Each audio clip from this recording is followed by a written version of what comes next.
Okay, today I'm going to talk to you about the JFK assassination. Not the assassination itself, but Oswald's involvement in it, or lack thereof. The first thing we are going to be looking at, we're going to be looking at whether or not there was another shooter involved, because the Warren Commission tells us that there was absolutely no other shooter involved. Well, we're going to look at, not conspiracy theories, we're going to look at evidence. So let's look at this evidence that contradicts the official story. Okay, first, we have the physical damages to the presidential limousine. The extensive damages with multiple bullet holes and broken glass. Upon looking at the bullet holes, the evidence speaks for itself. If you look at the bullet holes, there are bullet holes in both sides of the car. How is that if only one person fired the shot? Next, we have varying bullet fragments. The bullet fragments are in all different shapes and sizes. This directly contradicts the Warren Commission's report.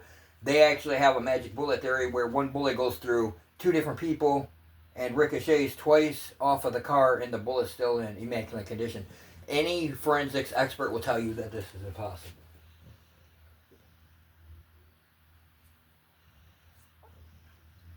Okay, and then the discrepancies in the autopsy report. There's a discrepancy in the number of shots and wounds that were found on JFK at the time. Lack of consensus among experts. There are actually experts out there that say that JFK's brain was totally demolished, like it was hit by like 4 bullets. Next we have...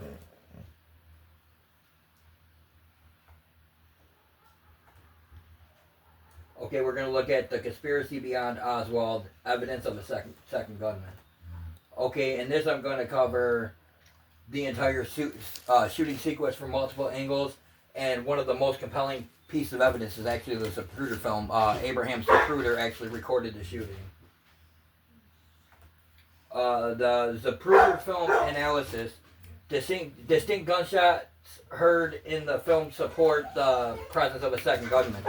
If you watch the Zapruder film, you can actually see, hear 4 gunshots. I'm sorry, I got distracted by the dog. President Kennedy's movement after the initial shot, if you watch the video, his head moves he's sitting like this and he moves from the back to the left. Common sense tells you back to the left means the shot come from the front. And Oswald was in a window to the rear right, which would have shot his head to the forward and to the left, not to the back, to the left. The grassy knoll was to the front of JFK, and that's where a lot of people think the shot come from. There was also obstructing lines of sight. What that means is the Zapruder film, if you watch it, as the motorcade's going by, you can see just all these trees that Oswald would have had to shoot from. He was a marksman. And a lot of people think, well, marksman means that you were a good shot. That was his army rank. Army rank of marksman, as far as shooting goes, you're the absolute lowest. You're capable, but not really a great shooter. So he wasn't even that capable of a shooter like a lot of people assume. Okay, witness testimonies. We're going to look at witness accounts that support the theory of a second shooter. Many witnesses reported shots coming from locations other than the 6th floor of the school book depository.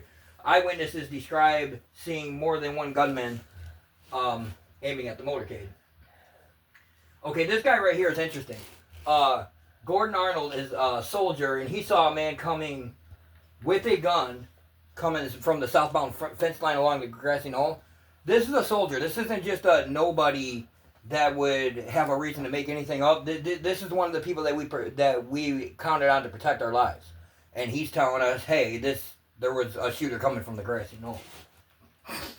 And then we got Austin Miller. He took cover before observing the environment. He was a cab driver. He heard shots from the rear coming from the grassy knoll as well. Okay. And then here's my most interesting witness I could find. Mal Couch. Mal Couch is a pastor. He's a pastor. Christian man. Probably not going to lie, right? Witnessed a policeman running toward the grassy knoll. The policeman drew his service revolver, and shouted orders. So here he is JFK just got shot, and this pastor sees a policeman. First thing he does is runs toward the grassy knoll with his gun. So obviously he had a reason to run toward the grassy knoll, but according to the Warren Commission, once again, nobody was ever at the grassy knoll. My next page is just my reference page, where I got all the information, which is the Warren Commission report itself. Crossfire, the plot that killed Kennedy by Jim Marrs. You can find that on Amazon. Case closed, Lee Harvey Oswald and the assassination of JFK by Gerald Posner. Also available on Amazon. Now, the point I bring all this up to you is because the Warren Commission straight up said, well, there was no credible evidence or witnesses stating that anybody else but Oswald fired the shots. So I guess, according to the Warren Commission, a soldier and a pastor and a cab driver, they're just not credible for whatever reason. Well, that is my presentation for the day. I hope you enjoy it. Thank you. Have a good day.